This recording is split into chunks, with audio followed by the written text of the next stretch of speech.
Hello dear student, अगर आप UP board exam 2026 का पेपर देने जा रहे हैं तो आपके लिए यह 4 नंबर का प्रश्न बन सकता है। यह जो प्रश्न है दो चरों वाले रैखिक समीकरण युग्म से लिया गया है और जो कि आपके बोर्ड एग्जाम में 4 नंबर का आएगा। इस प्रश्न में बात हो रही है कि यदि किसी भिन्न के अंश और हर दोनों में 2 जोड़ दिया जाए तो वह 9/11 हो जाती है, और यदि अंश और हर दोनों में 3 जोड़ दिया जाए तो वह 5/6 हो जाती है। तो वह भिन्न क्या रहने वाली है, इसके बारे में पूछा जा रहा है, जैसा कि प्रश्न आपके सामने यहाँ पर है। और इस प्रश्न का क्या आंसर रहने वाला है वो हम आपको बताने वाले हैं। तो सबसे पहले यहाँ पर भिन्न की बात हो रही है तो पहले आप कंडीशन मान लें, यानी कहने का मतलब आप सबसे पहले लिख लेंगे माना जो भिन्न का अंश होगा, भिन्न का अंश जो है उसको आप मान लें x, कि जो भिन्न का अंश है वो x है और जो भिन्न का हर रहने वाला है उसको आप मान लीजिए y। अब यहाँ पर आपको एक छोटा सा हेडिंग डालना है प्रश्नानुसार, यानी प्रश्न के अनुसार आपको क्वेश्चन जो भी दिया गया है वहाँ पर शर्त निकालना है। पहला कंडीशन ये दिया गया कि अंश और हर में 2 जोड़ दिया जाए तो 9/11 हो जाता है। अंश x है और हर आपका y है। अगर अंश में भी 2 जोड़ दें और हर में भी 2 जोड़ दें तो जो संख्या मिल रही है वो आपकी 9/11 मिल रही है। अब यहाँ तिर्यक गुणा अगर आप कर देते हैं तो 11 का गुणा हो जाएगा x + 2 में, इसी तरह से 9 का गुणा हो जाएगा y + 2 में। तो 11x + 11 दूना 22 बराबर 9y + 9 दूना 18। अगर x के पास y को लाते हैं तो माइनस हो जाएगा और 18 के पास 22 को ले जाएंगे तो ये भी माइनस हो जाएगा। तो इस तरह से 11x - 9y बराबर में आपके सामने -4, ये बन जाएगा पहला समीकरण। दूसरे कंडीशन में कह रहा है कि अंश और हर में 3 जोड़ा जाए तो 5/6 हो जाता है। चलिए जोड़ते हैं। अगर अंश में भी 3 जोड़ दिया जाए और हर में भी 3 जोड़ दिया जाए तो ये 5/6 हो जाता है। फिर तिर्यक गुणा हो जाएगा तो 6 का गुणा हो जाएगा x + 3 में, ऐसे ही 5 का गुणा हो जाएगा y + 3 में। तो 6 का गुणा होगा तो 6x + 6 × 18 और 5 का गुणा होगा तो 5y + 5 × 15।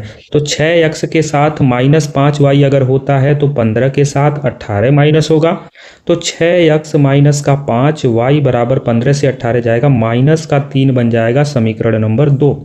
दोनों में अगर आप ध्यान से देखें तो कुछ भी x का गुणांक कॉमन नहीं मिल रहा है। तो आपके सामने 2 विधि है, या तो प्रतिस्थापन से या विलोपन से, जैसे करना है आप उन विधि का प्रयोग करके इस प्रश्न को हल कर सकते हैं। आप क्या करेंगे, समीकरण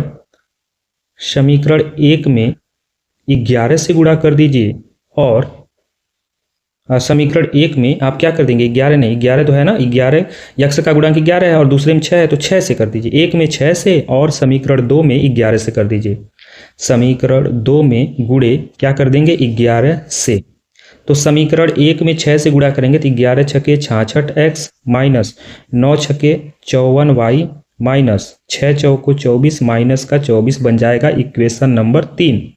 दूसरे में 11 से करेंगे तो 11 × 6 = 66x माइनस 11 × 5 = 55y बराबर 11 × 3 = 33, ये बन जाएगा समीकरण नंबर 4।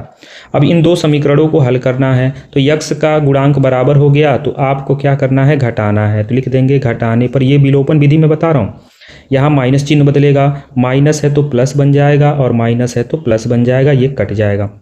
55 से 54 जाएगा, 1 लिखते नहीं है, y बचेगा, और 33 से 24 जाएगा तो आपका 9 बचेगा। तो y का मान आपका कितना हो जाएगा, 9।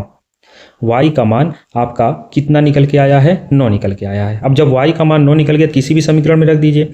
तो समीकरण 1 में y का मान रखने पर, समीकरण 1 में y बराबर 9 रखने पर, अब समीकरण 1 में y बराबर 9 रखिएगा तो समीकरण 1 आपका क्या है, 11x - 9y बराबर -4, 11x - 9y बराबर -4।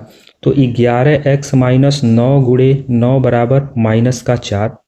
अब इसको सॉल्व कर लीजिए तो ये हो जाएगा 11x - 81 बराबर -4। 11x बराबर -4 और प्लस 81 हो जाएगा, और 81 से 4 को माइनस करेंगे 77 हो जाएगा, जो कि 11 से 7 बार में जाएगा। तो x का मान कितना निकल गया, 7। आपसे प्रश्न में क्या पूछा था, प्रश्न में आपसे पूछा था भिन्न ज्ञात कीजिए। तो भिन्न क्या हो जाएगी? आपको पता है कि जो भिन्न होती है वो अंश बटे हर होती है। अंश यक्स है और हर वाई है। यक्स का मान 7 आया, वाई का मान 9, यही आपका भिन्न हो जाएगा। इस प्रश्न का यही आंसर हो जाएगा।